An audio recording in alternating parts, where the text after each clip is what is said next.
Disturbing things from around the internet. The following program is rated TV MALV. It contains strong language and violence. It is intended only for mature This is an hour and audiences. 4 minutes. Anybody still in the chat, bro? I know y'all be disappearing on a nigga.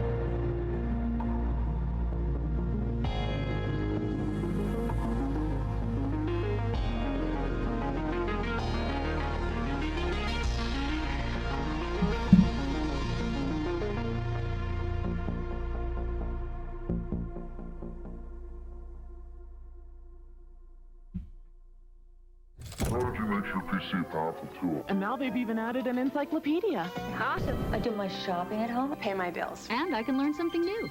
Prodigy now has a 21-volume electronic... CBN's the only place to see Remington Steel. I'm a man who enjoys impossible challenges. It's one...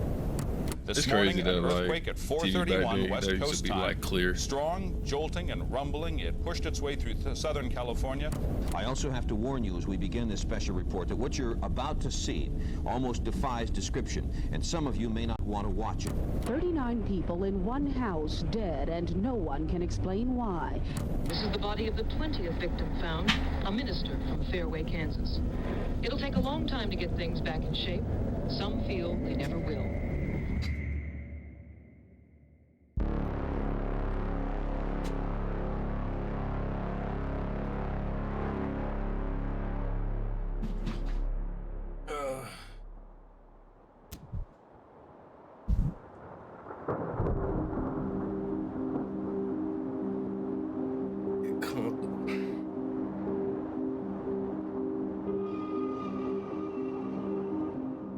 The year is 2020.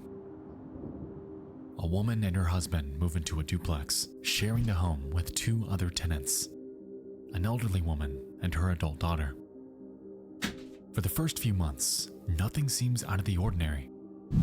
In fact, they never see this is disturbing not things once do they interact. from around the internet. This I don't think it's nothing scary for At real, least, Kyle.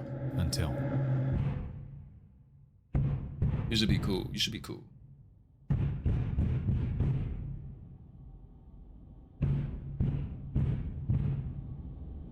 I hope it ain't nothing scary for real.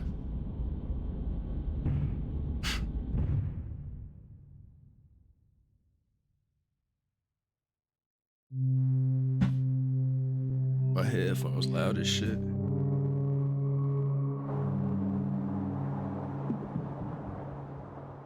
This would be some chill This shit, bro. begins Should be some seemingly chill out of shit. nowhere and appears to have no end in sight.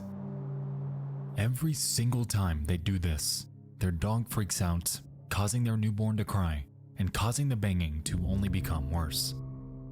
It's a constant back and forth dynamic, and things are quickly spiraling out of control. The cops aren't doing anything, the landlord is no help, and so, at their wits' end, they take to reddit.com to air out their grievances and to seek advice. Y'all ever posted anything on At Reddit? 11:09 p.m. Like I ain't ever on posted September nothing, but they be 13th having of everything on 2020, there. a Redditor named Peaches and Glitter I be wanting to ventures post them, but I know niggas r/slash get the legal bacon. advice to make a post titled, "Delusional neighbor bangs on the shared wall when our baby cries, and nothing can be done about it?" It reads the following.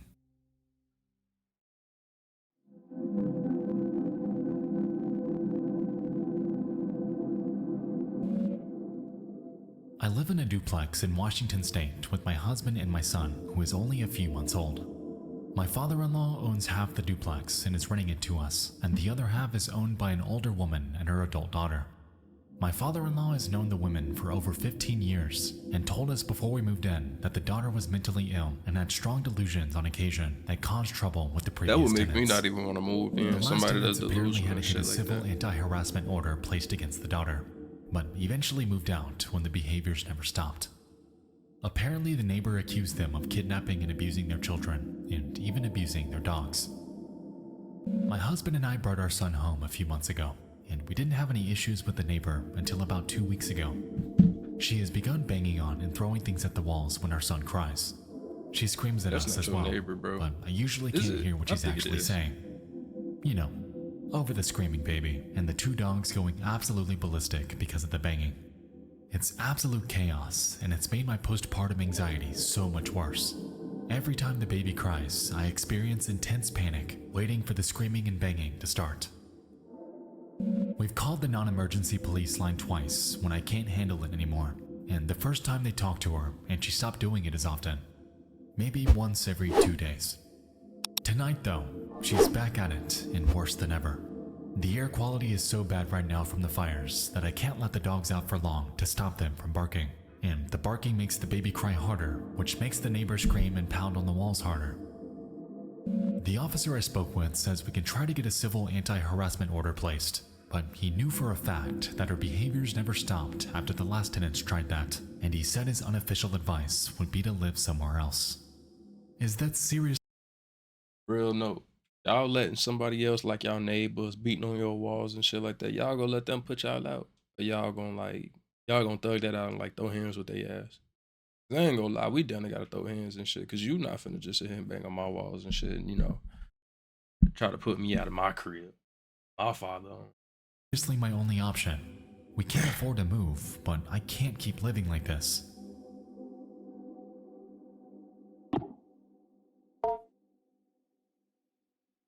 I think this got timestamps. This shit is an hour and 40 minutes. It's gonna be a lengthy upload.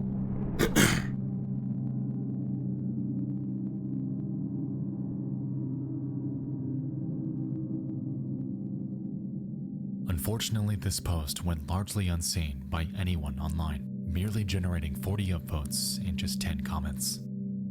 One user named Lifeguard Ill suggested that the neighbor was merely banging on their wall because they were sick of the noise she was making. She's an owner, That's what I so was you thinking. can't do anything. Your best solution is to properly insulate the wall against sound. From the other point of view, having a newborn baby in a shared dwelling is really shitty to your neighbors from the noise. Just as much as you don't like the pounding, your neighbors hate your crying noises and dogs barking.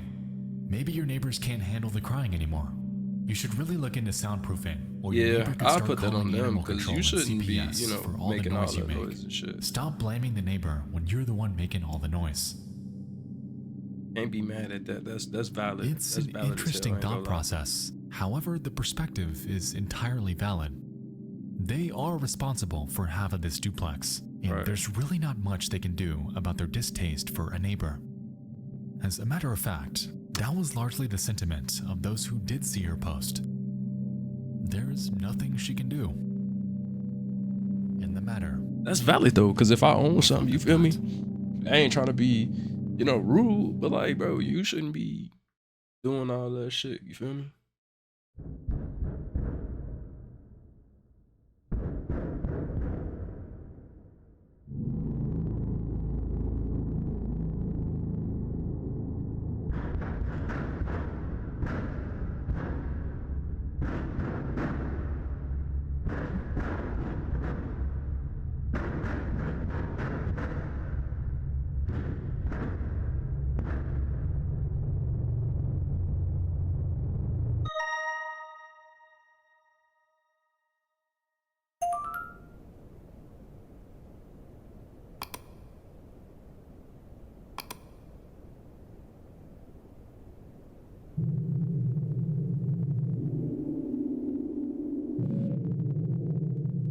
My first post never got much attention, but the outcome was pretty wild.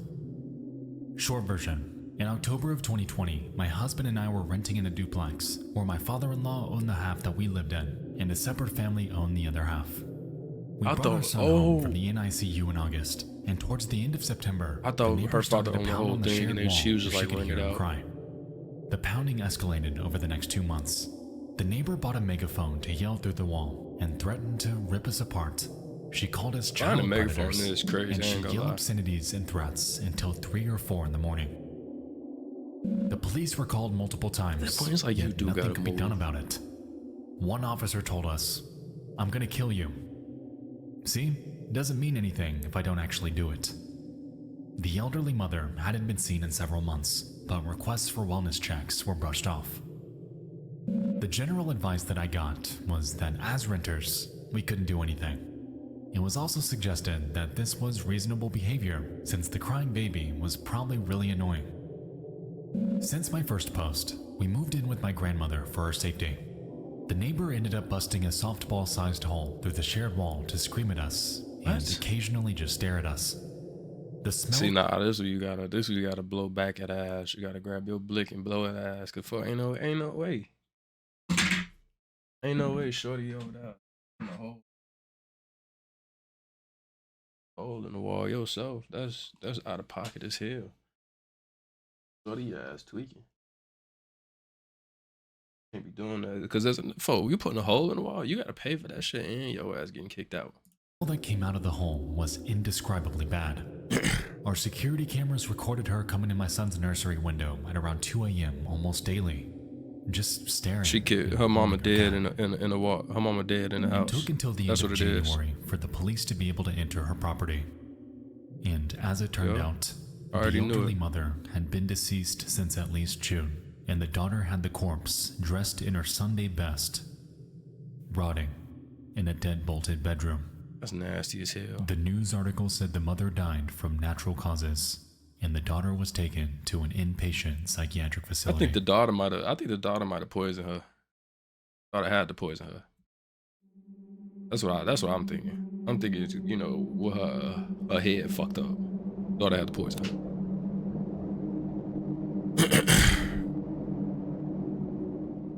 I would be remiss if I didn't state the obvious. That fabricating stories online happens all the time and is remarkably simple to pull off. In the current online landscape, it almost seems like fake stories outweigh real ones by a large margin, incentivized by online notoriety and the pursuit of upvotes. That'd be crazy if that was a fake story. There was something about this one, though, that seemed eerily specific. The premise was haunting, yet it seemed entirely legitimate.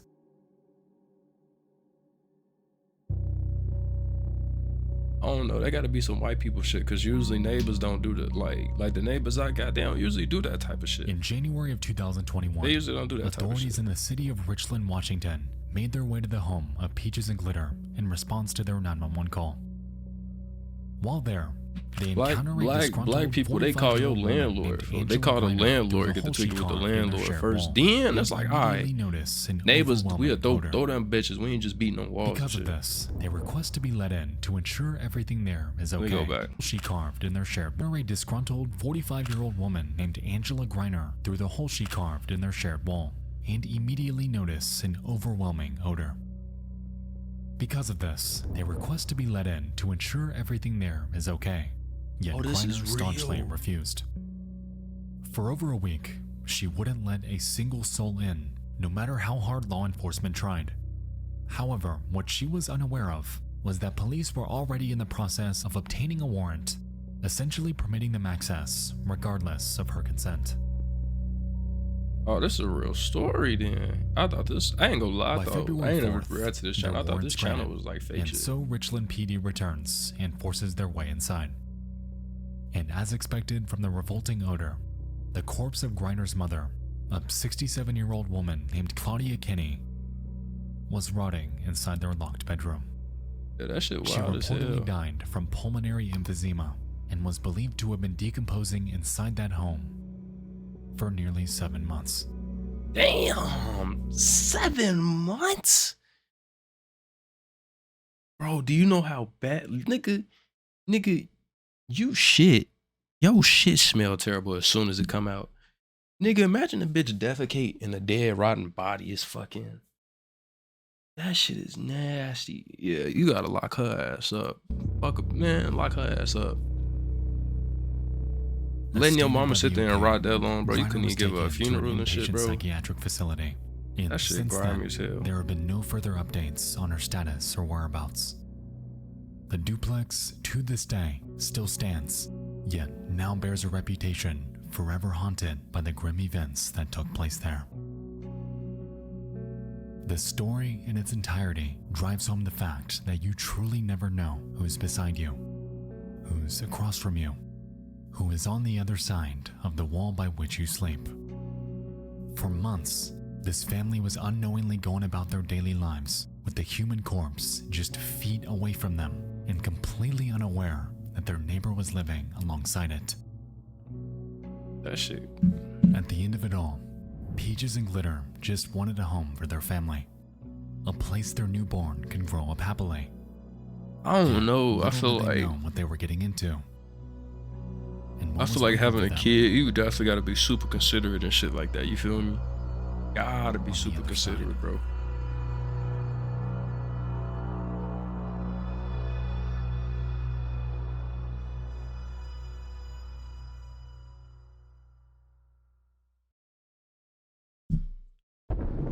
Yeah, that's some wild shit. I ain't gonna lie, letting your mom sit like that is definitely something wrong with your mental, folk.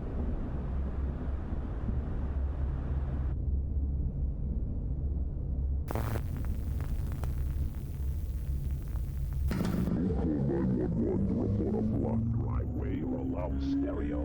Leave the 911 lines open for real alert. For anything else, or directory assistance. Think before you call 911. Think before you call 911. Before you call 911. Before you call 911.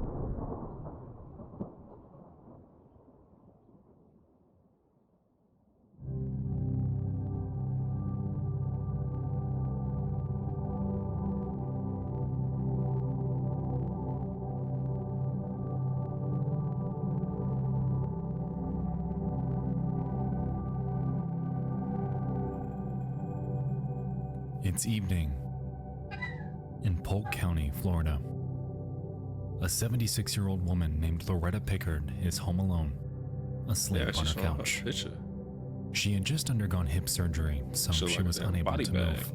However, her evening was just like any other. It's dark, it's cold out, and her home rests in a tenacious state of tranquility.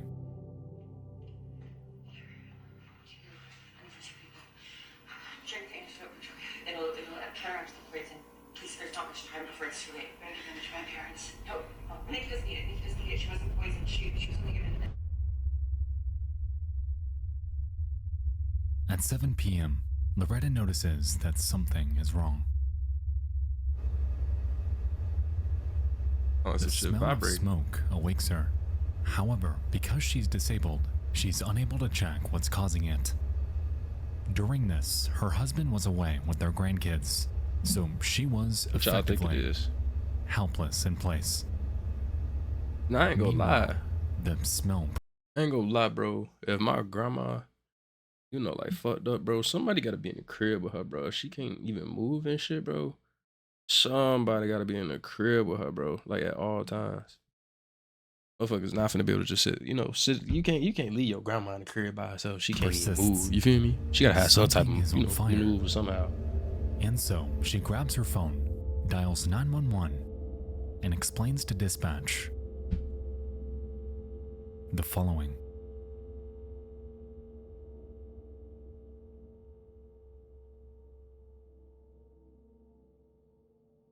I was taken on the evening of November 23rd, 2018. So what, 6 years ago? 6 years ago, yeah.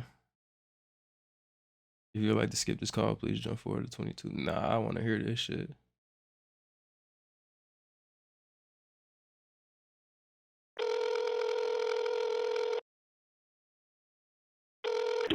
What is the address of your emergency?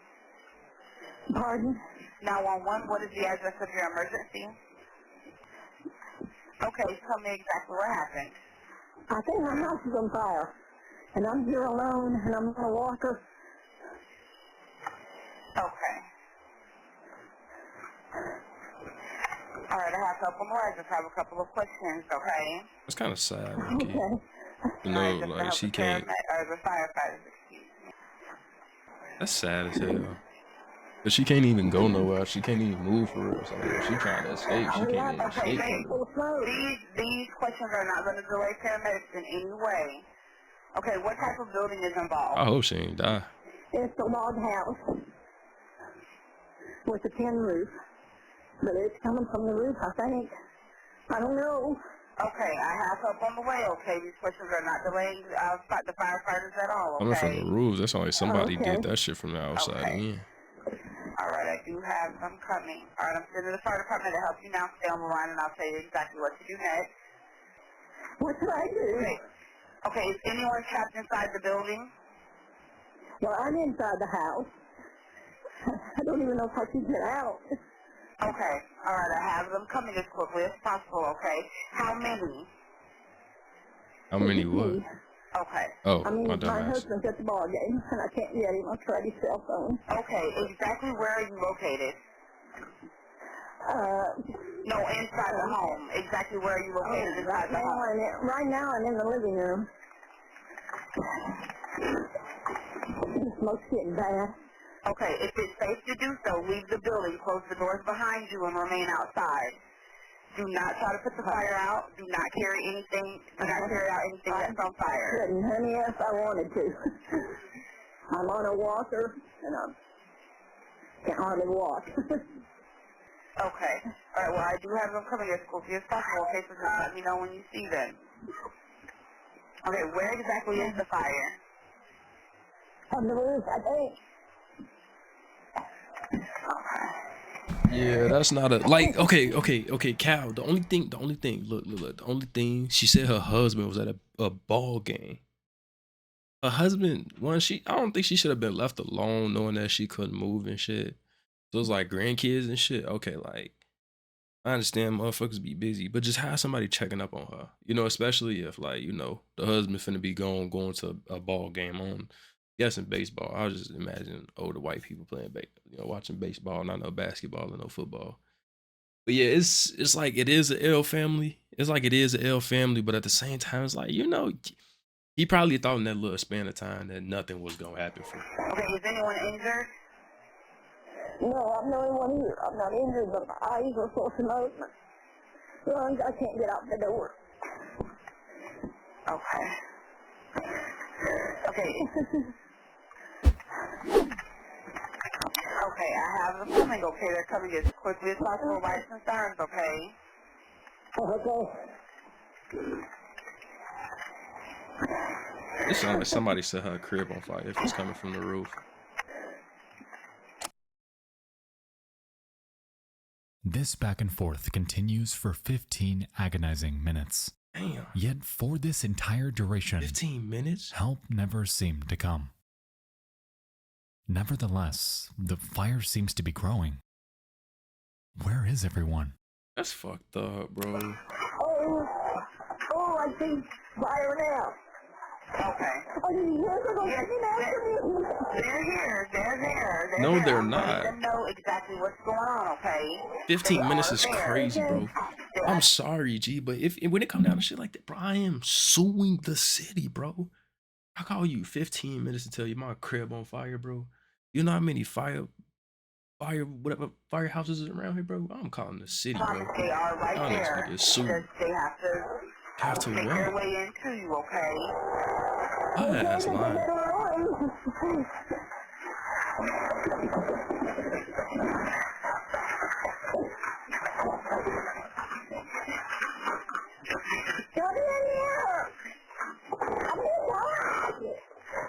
Okay, stay on the line with me, okay?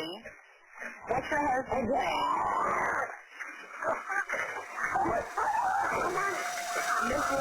No.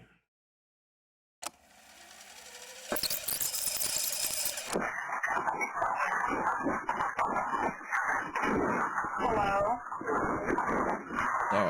There's no way. That shit hard to listen to, bro. Hello? That shit crazy if she caught on fire, bro.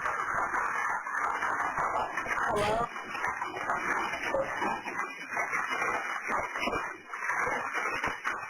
That's crazy. Hello? I hope she ain't catch on fire, bro.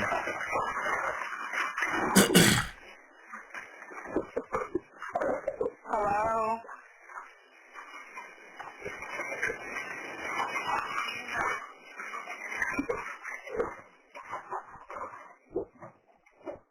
This sound, the sound of flames engulfing the Pickard home, continues for 9 minutes straight, with the dispatcher reassuring her the entire time that help is on the way. And nobody was ever on the way. Little did they know, though, that on the other end of the line, She never called him. there was no longer anyone there to hear it. Damn, don't tell me. Loretta Pickard, in this moment, and contrary to all assurances by dispatch, had perished in the fire. That's fucked, bro. That's fucked up, bro. Nah, that's L for real, bro. Like, bro, y'all ever seen? It was like a video or like a movie or something. It was something where like the dispatch lady was racist or like she was angry, and she was like telling motherfuckers like, yeah, she was like hanging up with people. They'd be like, oh, somebody breaking in my house, and the lady was like, don't let him in, or like she was like angry or something. It was a white lady, bro. I can't remember it, bro, but it sounded like, bro, that shit is a shame, bro. That shit lame as hell, bro. That shit'll make me mad as hell. I definitely find out what they asked that. Yeah, she was like, that's your fault. Shit like that, bro. Like, gee, don't sit here and lie to, gee, like, your house on fire, bro. You can't even move, bro. You getting burnt alive, bro. That shit's sick as hell, bro. Whoever that lady was, bro, that whole unit city should get sued, bro. Because there is no way you should be sitting there for more than 15 minutes and you saying that your house on fire. There's no way you should be sitting there for more than 15 minutes and they motherfucker still ain't got there. That shit is criminal. That shit is criminal as hell.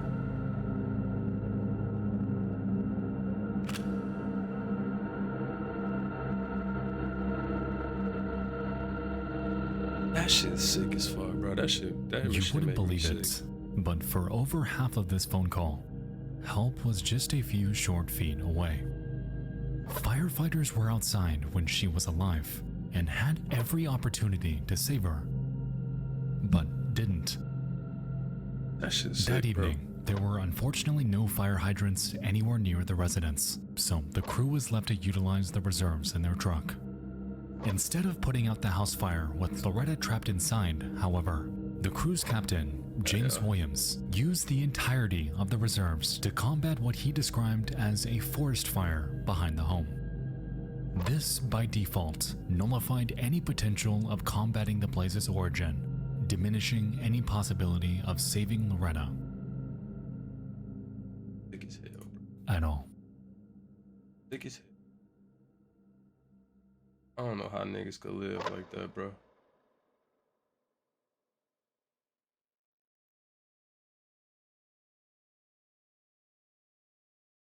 In a case 8 on your side has been investigating all year long. Loretta Pickard died in her burning Lakeland home, pleading for help, but firefighters stood by and did nothing about it.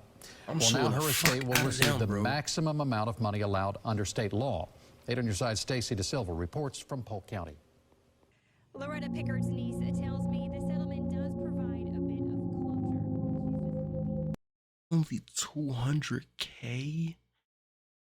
Don't get me wrong. Nobody's life ever has, like, you know, dog, that shit is sick.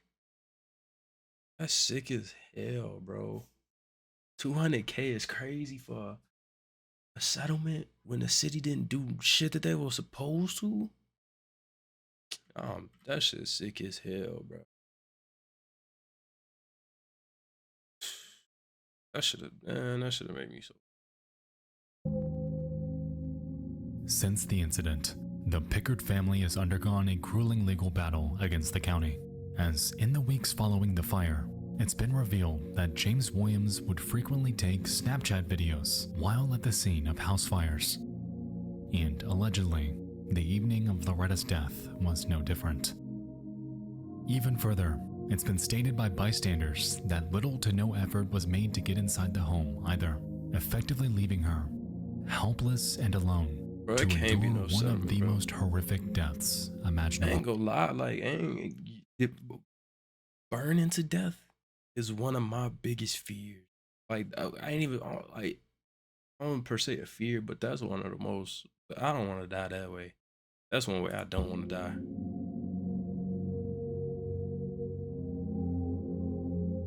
In the aftermath of this incident, the Pickard family has been given a $200,000 settlement from Polk County in response to their inaction. On top of this, James Williams has since been fired, and devoid of heartbreak, loss, and despair, has been eternally. That's fucked up, bro. Left They should in be their ashamed wake. of themselves for real. No matter how much money, how much action is and has been taken after this incident, Drowning is nothing in the terrifying, world though. can bring back a family member who lost their life during a moment of desperation. It was the day after Thanksgiving, a time engulfed in positivity. However, for the Pickard family, this day will forever be remembered as the last that they would ever spend with her. That fateful night, Loretta's husband James lost the love of his life. Their grandkids left a loving home that they would never return to. And their entire family had unknowingly said their final goodbyes to their beloved grandmother. Just sick. That they would never see again.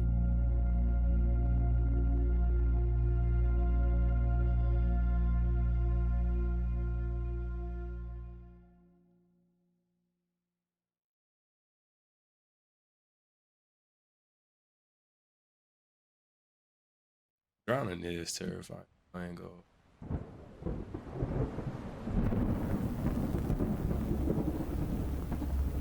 Do not hang around the restrooms. And if you see any of your playmates about to get into trouble, get help from a police officer or someone you know. You not only have to look out for yourself, but for the little children who don't know any better and can't understand that some people are sick in the mind.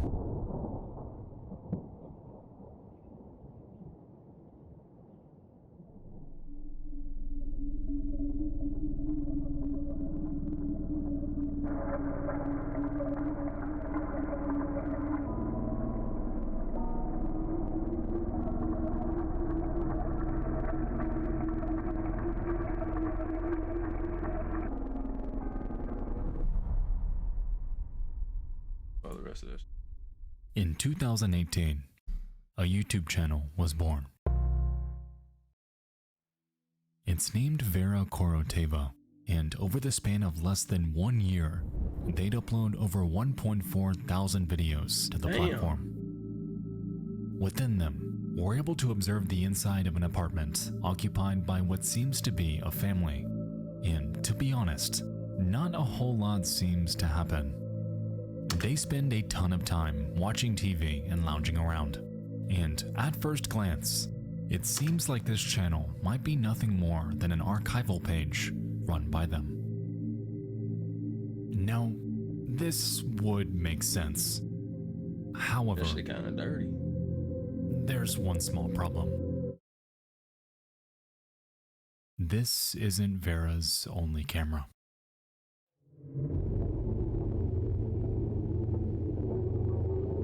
What creep shit y'all think they on?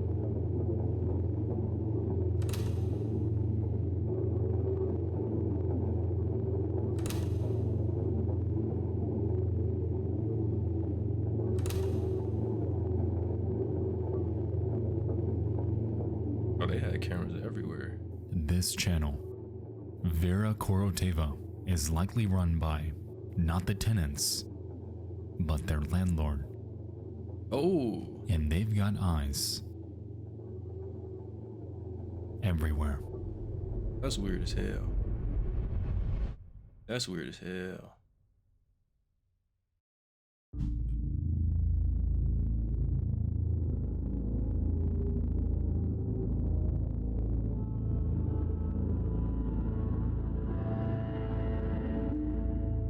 Taking a look at the details of Vera's videos presents some eccentric discoveries. For instance, their titles regularly reference names like Putin and Hitler, and often use incredibly abrasive language when referring to their residents and the police. Furthermore, in their descriptions, they can also be found going off about useless drunkards, housing the disabled, and something about smoke. But out of everything, the video that really made me realize that something is off here came with their upload from the 26th of October 2019. It's simply titled Water Supply Repair, and at first glance, it seems ordinary. Upon translating the description, though, we find this.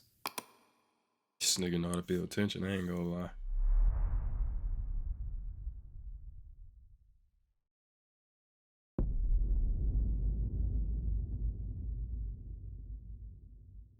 Block the fence. She blocked the fence and give her water. The fucking neighbors are, that's why they have a lot of money there, get housing that mine, same expense. That's, I ain't gonna lie, for that's too much to read. I ain't reading all that. I'm gonna let him summarize it.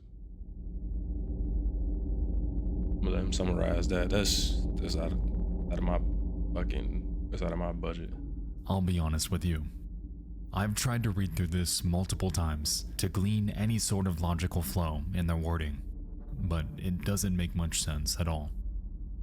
From what I could gather, though, Vera seems to be furious at a judge. They then go forth to discuss legal documents that I believe hey they Cal, let me know if requested, you hear a noise when this pop fantasize up. about When that killing thing them pop up, by that name cutting the pop up, say judge's just follow. throat Let me know with if you a hear a razor. noise. It's incredibly disconcerting, and regardless if the tenants even know that they're being watched, what I do know is that they are, without a doubt, completely unaware of what's going on in these descriptions. Shit weird.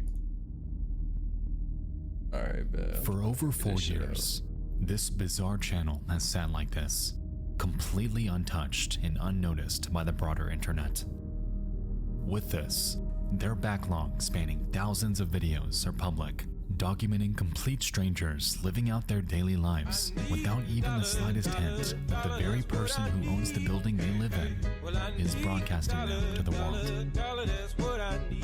Today, Vera Koroteva stands as an eerie look into the incredibly bizarre behavior of a peeping landlord. It's an unsettling digital relic, hidden away inside the furthest confines of YouTube's darkest abyss. I have absolutely no idea what compelled this person to do this, and even more so, what caused them to abandon their project completely. If the upload rate wasn't enough, they appeared intensely dedicated to their cause, as not only were there security camera videos, but also uploads containing phone calls, conversations, and even trips to real-world locations. How did they not see any of The language barrier these, stopping me in my tracks, though. Unfortunately, deciphering any of this has been ultimately futile. By the off chance any of you watching can speak or understand Russian, I am incredibly interested to learn more about why this channel exists and what exactly they were doing. Who are these people? And why are they here? Why do the cops constantly pop in? And what are they looking for? Most importantly though, why the hell is all of this public? And who in the world is Vera Koroteva?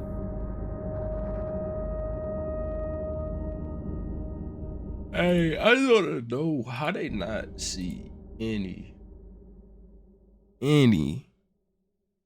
of that shit, bro. How they ain't see none of that? How they ain't see none of them cameras? You would think somebody would know, you know?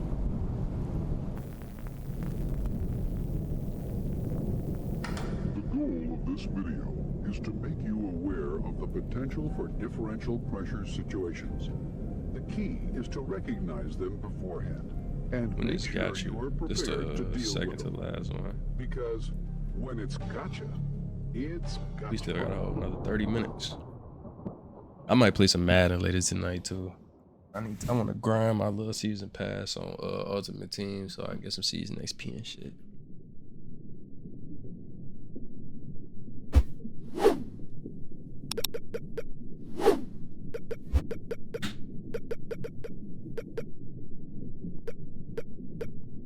Okay, you fire yourself in the deep.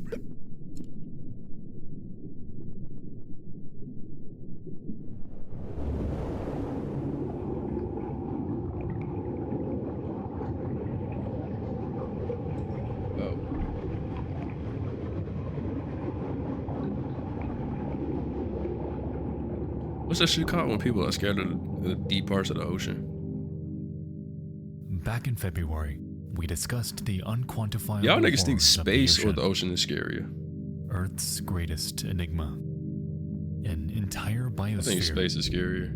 Not made for us. One of humanity's greatest mysteries has always been exploring the far reaches of the deep sea. Space is And in a definitely way, scary. Much of what's in it is completely alien to us. The peculiar thing about the ocean is that it makes up the vast majority of the planet we live on, yet stands so painstakingly inaccessible to humanity. The potential for death, freak accidents, and disappearances are so exponentially high, all spawned entirely by the mere nature of the ocean's environmental medium. I ain't gonna lie, that's some raw shit in the ocean and all over the world, bro. It's some raw shit, bro.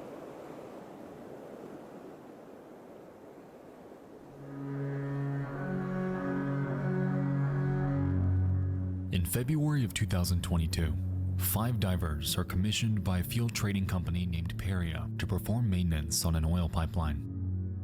Located at Punta Pier on the western coast of Trinidad and Tobago, the 30-inch wide pipe stretches from an oil riser named Berth 5, 60 feet vertically down. Y'all ever into the wonder ocean, how they put these up? 1,200 feet away from it, and 50 feet back up to the open sea under another oil riser named Berth 6.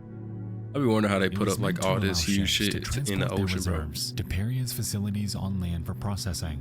However, by this point, this particular pipeline was sealed off and hadn't been used since mid-2018. This That shit day, be too damn big. the 5 men on the job were Faisal Kurban, Kazim Ali Jr., Rishi Nagasar, Yusuf Henry, and Christopher Budrum. I know And they make were good tasked money. with heading into an underwater, air-filled habitat at Berth 6, removing a steel cover from the pipe, removing an inflatable plug from inside of it, and installing a connector from the exposed pipe up to the main platform at the Berth 6 riser. At first, everything seemed to be going to plan. The crew makes their way inside the air-filled chamber and remove their scuba gear so they can effectively perform their work. While doing so, however, they notice that the inflatable plug sealing the pipe off isn't coming loose. No matter what they try, it appears to be stuck in place. And so, Kazim volunteers to head out to grab a tool to help with dislodging it. Oh, is this actual footage?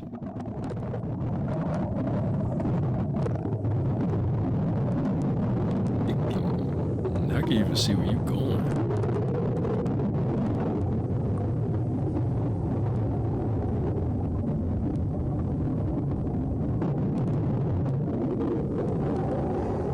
That's kind of crazy.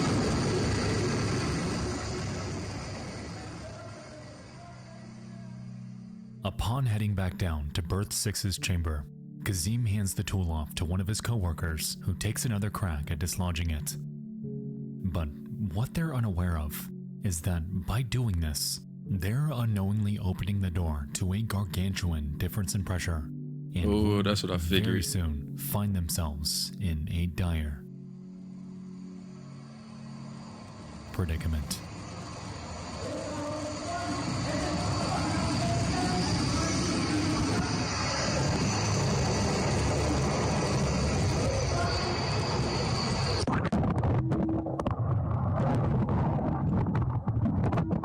What just happened?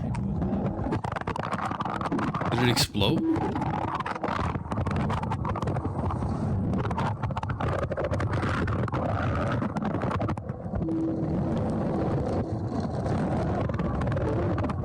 Oh, you couldn't even see nothing. Bro, I don't know. It seemed like some shit. I don't think they stuck. I think it exploded. Seemed like it had to Here, explode. in but a fraction of a second, all 5 men and their equipment are sucked into the pipe, 50 feet down and over 120 feet horizontally through it.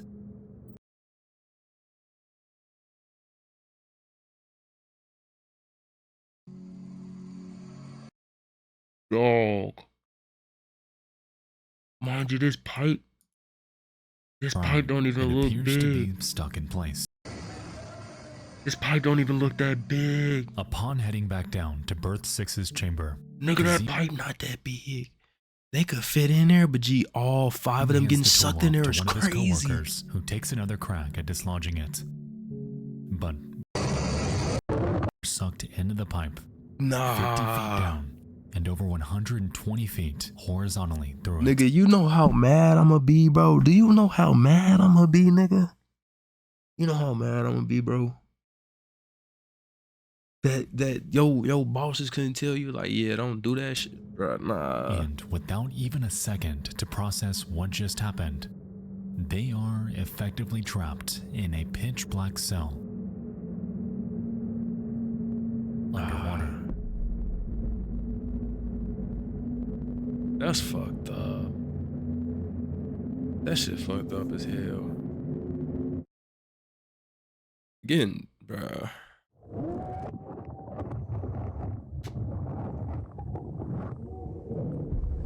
Time out. Them niggas died in there. How did they get this audio and shit? I'm sure that pressure should have broke a lot of their bones and crushed them and shit. How the fuck did they get this video and this audio? That's crazy. That's kind of crazy. Real nigga like me just gonna survive. Real nigga like me just gonna survive that shit.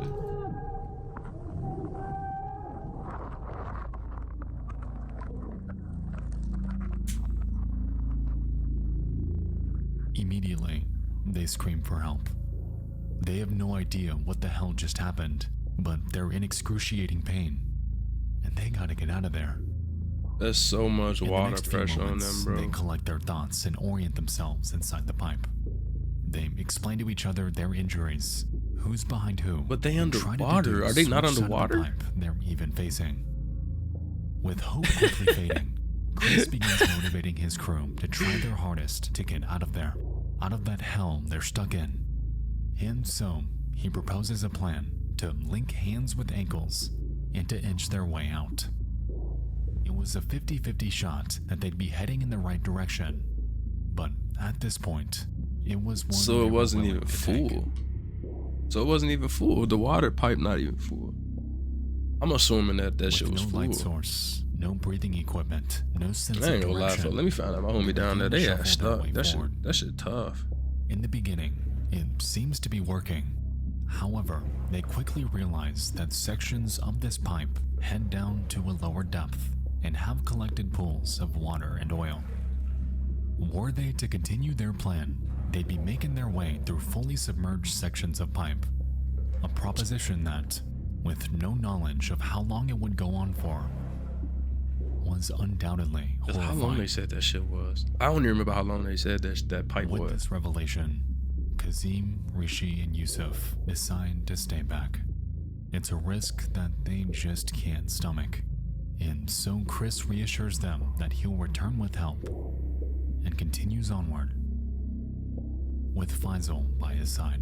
Imagine getting sucked into that shit, bro. Like you're not even like standing close to it, but you get sucked in that bitch. I wonder if these niggas make it out alive. I don't know how you make it out alive, something like that, bro. In the following moments, Chris and Faisal encounter 2 scuba tanks lying in an air pocket. They equip them and make their way through fully submerged, extended portions of pipe. For a while, they were making steady progress. However, on their journey, Faisal had come to an inconvenient revelation. He is excruciatingly exhausted and informs Chris that he simply can't continue. Chris proceeds onward and onward, not even sure if he's heading back to the correct opening. Nevertheless, he holds out hope as critical minutes blur by. How do you even help them though? Like real talk though, like on a real note, how do you help them niggas though? Until do you have more motherfuckers going there? Encounters the pipe's bend.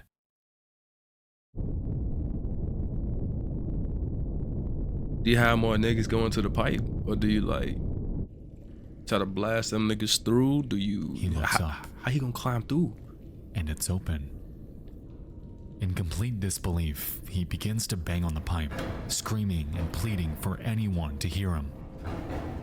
And by a complete miracle, outside its opening are 2 rescue divers who open it up, drop a chain down to him, and ultimately save his life. That's wild. I'm hope them niggas down there stuck in the middle got help too. Did the rest of their ass die? But there's just one problem. They can't get everybody else. They can't get everybody else. I don't see how they getting everybody else.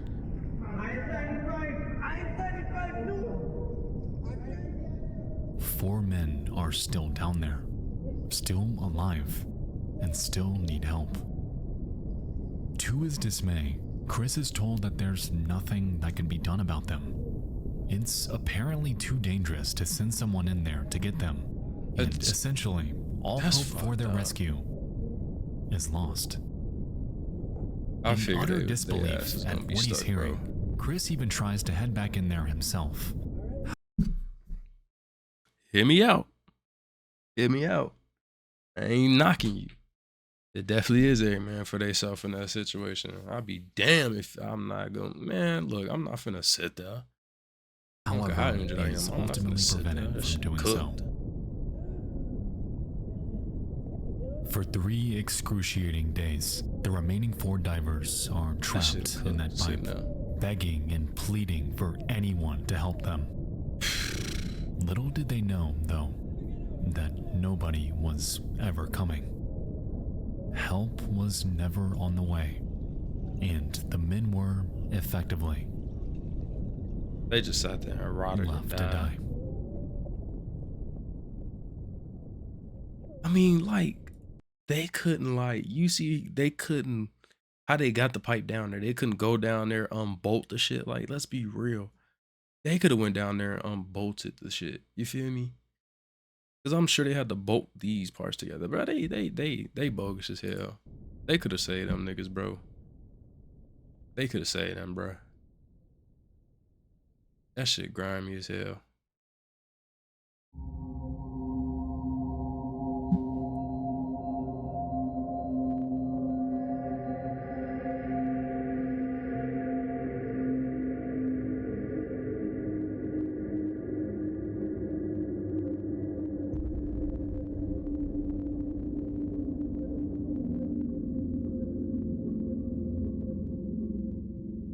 As of writing, there's an ongoing legal battle between Peria, the Coast Guard, the contract company LMCS Limited that assigned them to the job, and the victims' families. They set them niggas Each of the accused passing off blame and responsibility for their inaction to a different party. No matter what ends up happening, though, I can only hope that the victims' families are given justice, as according to every report available, it seems that little to no effort was made by the companies or Coast Guard to save them. At all. That is on them, bro. The incident that occurred. So they was so it was like this tube. Like think of like this. Like my fingers are the actual tube, and there was 2 pipes connecting 2 oil rigs. So they had to go down there. So they set one up on this end. They had to go down. They had to go, not go through the tube, but they had to go to the other end and uncap the other end. But when they uncapped the other end, it was so much pressure, they got sucked into the tube, and they got sucked pretty much at like dead smack toward the middle. And so they was injured. There was 5 of them. And so 3 of them stayed down. 3 of them stayed like toward the middle because they couldn't move nowhere. It's dark as hell. You can't see shit. 2 of them went to try and like, you know, make their way out the tubes and shit. One of the 2, he ended up stopping, like, I'm guessing like halfway through towards trying to get to the end and toward like the pipe to go up. And one dude, the captain of the crew, he made it. And so like he made it out. He was good. they dropped the chain down for him, and you know he was banging, and 2 rescue divers dropped the chain down for him, bro. And yeah, the divers was pretty much saying that there was nothing they could do, so the other 4 people just sat down there and died. Like they just, you know. An otherwise ordinary day is one of the most haunting freak accidents one could ever find themselves in. What began as an ordinary job had out of nowhere morphed into 3 days of absolute hell. I cannot even begin to fathom the feeling of being stuck in the dark inside of a claustrophobic chamber 60 feet below sea level. And that's gotta be like, you start hallucinating and all this other shit, bro. There's no way that your mind is right, bro. They couldn't get out because they was like injured. The tube was super long, and like they was injured for the most part. Like when they got sucked in, I'm pretty sure broken bones or some shit like that, you know, with the change of pressure. But the tube was like really, really long, like really, really high, as he said, 60 feet. And they was injured, so they was they not even supposed to be in the tube. They're not even supposed to be in there. That's not fit for them to be in there. The port of call. Gulfside pool, cable TV, volleyball, and if you stay for at least 3 days, you receive a vacation club card with over $100 in valuable discount. Valuable discount. Call now and ask about our special 49.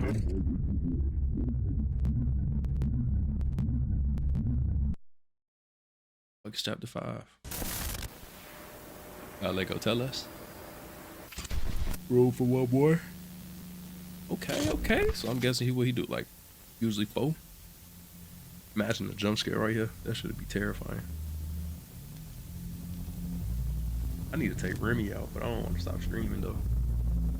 Albuquerque, New Mexico. It's late at night, and a truck driver named Eduardo Cullen has just checked in to Super 8. Y'all ever stayed in a motel, like a Super 8, Motel 6, shit like that? Y'all ever stayed in one of them?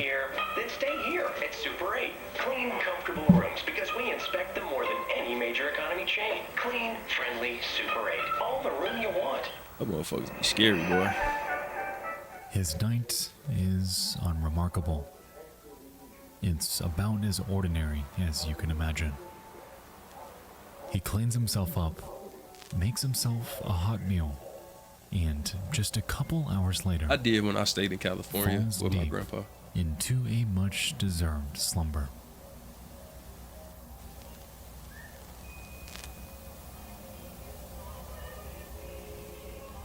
Well, that's what should have happened.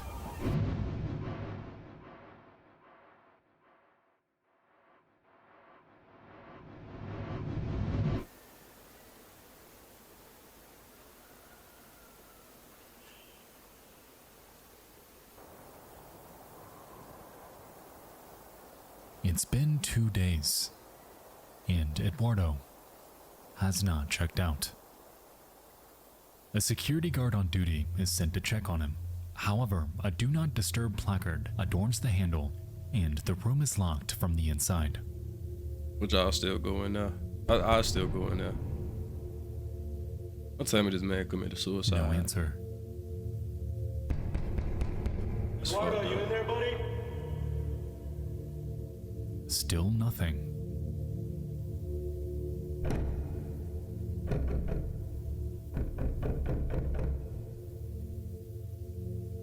He's not there, but it's locked. Suspecting that something is off, the guard manages to unlock the door and make his way in. And at first glance, this room is oddly ordinary. On the floor, the blankets lie haphazard. On the table, a handbag, a bracelet, a scale adorned with the name George Martinez, and a photograph appear left behind. Yet, once he makes his way to the room's rear and towards the bathroom, what awaits him is completely unexpected.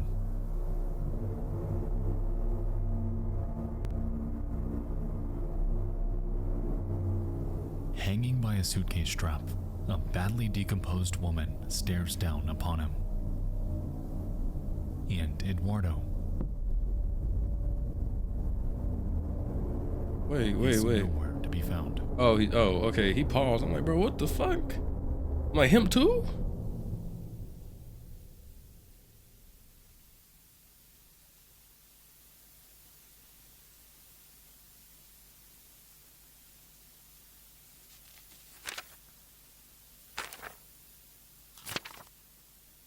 Was that his girlfriend? Oh, it was his girlfriend?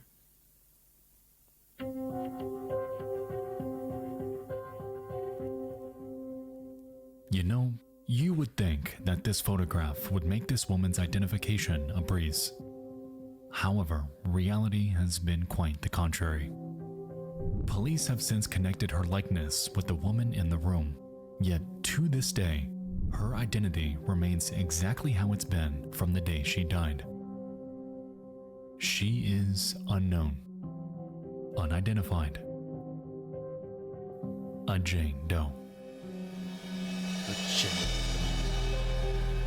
That shit fucked up. After an autopsy, it was revealed that she had heroin in her system and had passed away by taking her own life. The evidence from the motel room, including the scale with George Martinez written on it, were their only real leads in tracking down her identity. However, frustratingly, nothing ever came from it. No witnesses, no footage, not even Eduardo.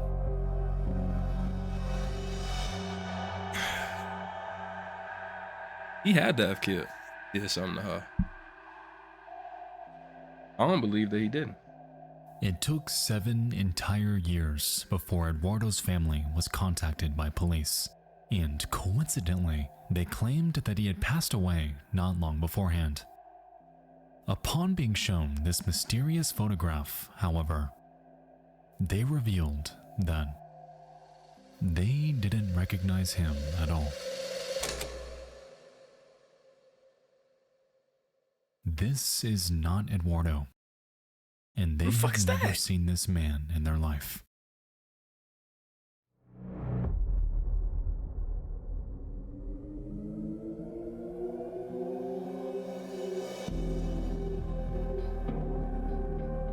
That day, an entirely new mystery was born.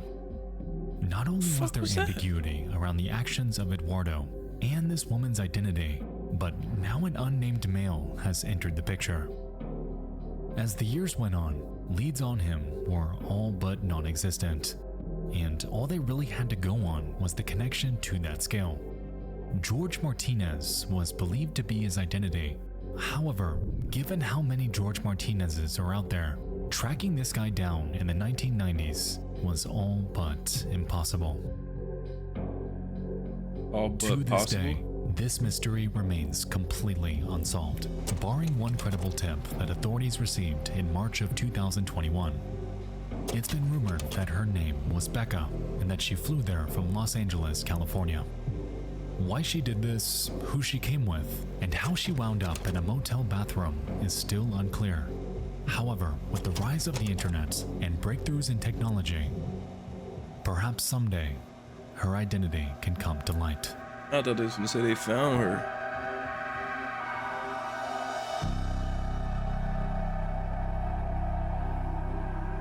I thought they was gonna say they found her. Damn, that's tough, bro.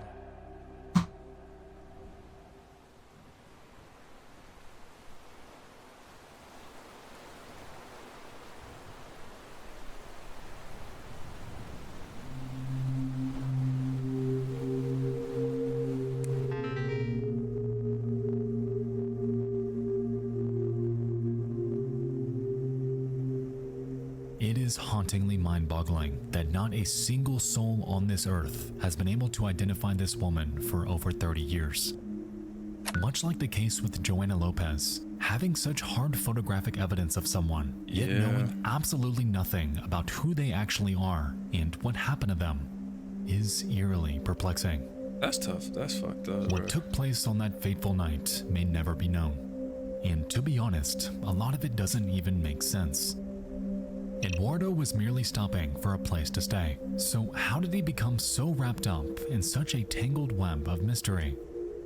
Y'all think that he Perhaps checked there out? was more to this story.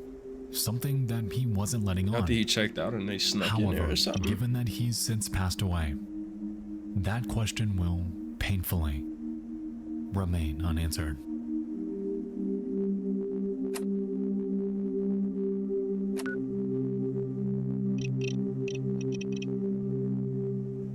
If you know of or recognize anything about this one, What they saying? So like Eduardo checked in and shit. But think about it. If it's like one of them outside hotels, then you will never know for real.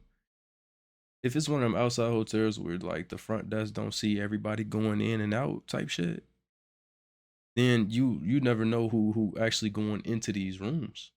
That's the problem right there. You never really know who actually going into the rooms. It's just like you just end up just taking a guess, you feel me? You just taking a guess with that shit. So it's like, yeah, they could know more of the information and shit like that, you feel me? But they ain't go know too much. They ain't gonna know too much though. But they not gonna be able to say too much. woman, I implore you to reach out to the Albuquerque PD with information. But nobody This knowing is who an they is. absolute It's Hail crazy, Mary. However, someone on this earth has to know something about her. Got to. For all I know, this case might not go anywhere anytime soon. But keeping stories like this relevant and in the public eye, in my opinion, that is the key to closure. That shit fucked up, bro.